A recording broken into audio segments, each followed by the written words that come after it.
Next up at UFC 296, we have an incredibly old, aged out 6-fight losing streak. Tony Ferguson taking on Paddy the Baddy Pimblett. Tony Ferguson, 25-9, 0-6 in his last 6.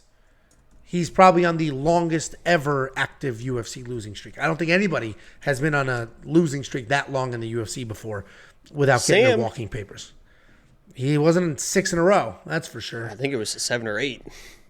It was not. Pull it up. It might have been winless. There was a draw in the mix. Yeah, anyway, taking on Paddy Pimblett, 20-3 overall. He is 5-0 in his last 5, but he is coming off a very questionable. It was 9 in a row. Winless. Before he was, it was 4 and then a draw and then 4 more. Yeah, the draw reset the clock, but that is crazy.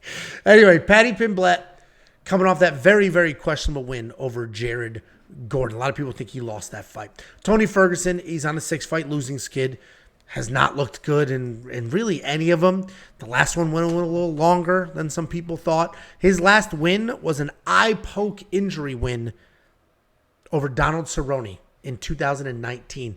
But in his prime, leading up to this losing streak, he had one of the longest, most impressive winning streaks of all time. Stoppages, submissions, beating everybody, worked his way up to an interim title shot. Supposed to fight Khabib on like 10 different occasions and didn't. But he was a very unorthodox but dangerous striker with very slick submissions. He does have a Division III wrestling credentials or Division Grand Valley State, man. Something to that. I forget what division. That's Division 1. Is it really? It's kind of wild. Grand Valley State? No, I think it's Division 2. They flipped in. I don't know what it's called anymore, but yeah.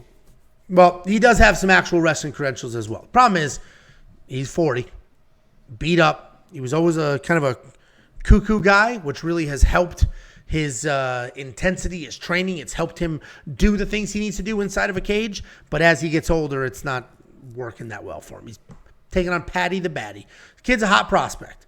This is his 4th fight in the UFC. Pretty well-rounded guy. He's got a lot of experience. He's been around the block a few times. It's only his 5th fight in the UFC, but he's risen to fame pretty quickly. He can be hittable because he tends to keep his chin high, but he's got some decent striking offense, lots of volume, pretty smooth grappler as well who flows really smoothly on the ground. He's got a lot of tools, and he could absolutely win a couple of meaningful fights with some proper matchups and build some hype. He is coming off that win over Jared Gordon. A lot of people think he lost that fight. The striking was basically even, and then Jared had 3 takedowns on top of that. I know a lot of people love Tony Ferguson. I get it. He was on that wild win streak. He's a wild guy. I get it. But the last couple of years have been rough.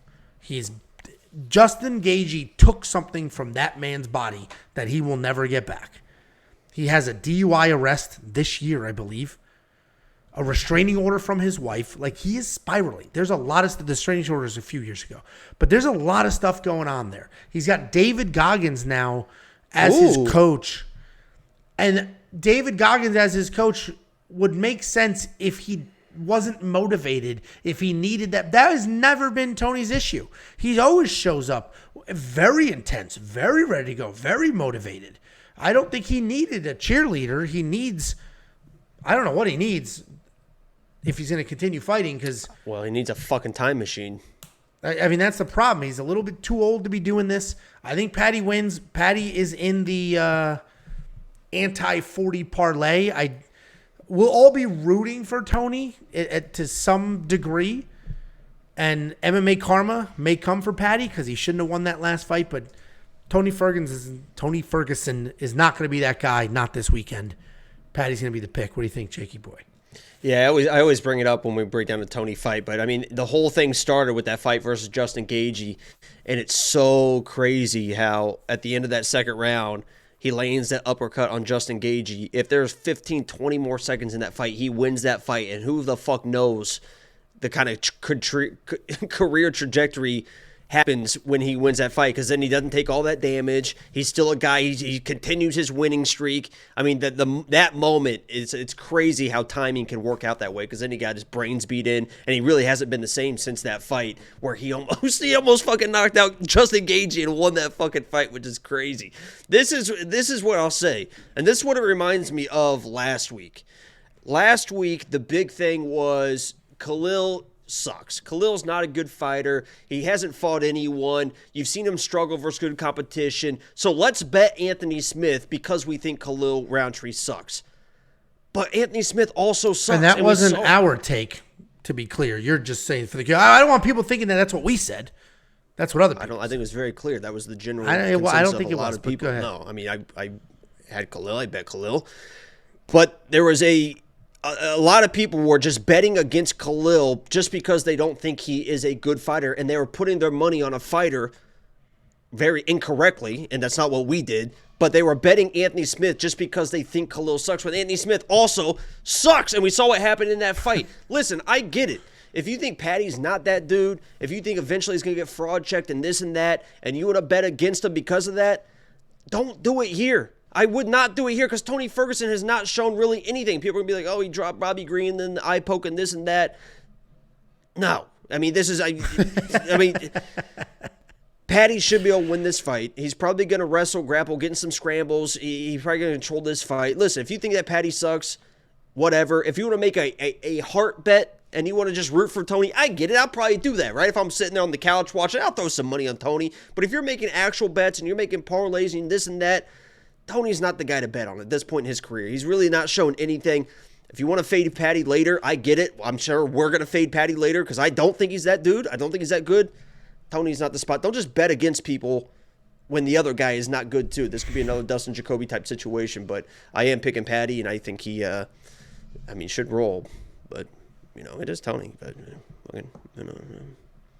I mean, yeah, it's a great, listen, the UFC, they know what they're doing. This is a phenomenal matchup. It's a phenomenal matchup. They gave Tony Ferguson somebody that people are like, oh, he could win this fight. And they're building up what they want to build up. They're building up the next guy. I mean, it's a great matchup. It's great matchmaking. I'm very interested to see the fight. This is not as confident as we are in Paddy. This is still an interesting fight. It's still the best fighter Paddy has ever fought. Oh, and the crowd's going to be insane. Oh, it's unbelievable. It's great. Yeah. It's good, a great matchup. Yeah, I know the matchmaking originally got a lot of shit, but it's for a fan perspective, it's good matchmaking. Oh, it's spectacular. It's gonna be exactly what they want it to be. Paddy's gonna win, all that stuff, but it's still gonna be a great matchup. The lead up's gonna be great because Tony is a wild guy, and somebody said it in the live chat, like Tony's a legend, but it's time to be done. That's exactly it. Like we should all thank him as collective fans for everything he's given us. As a fan, this guy's been phenomenal to watch. He's been a ton of fun. He's always that's why we buy the pay-per-views and watch this sport.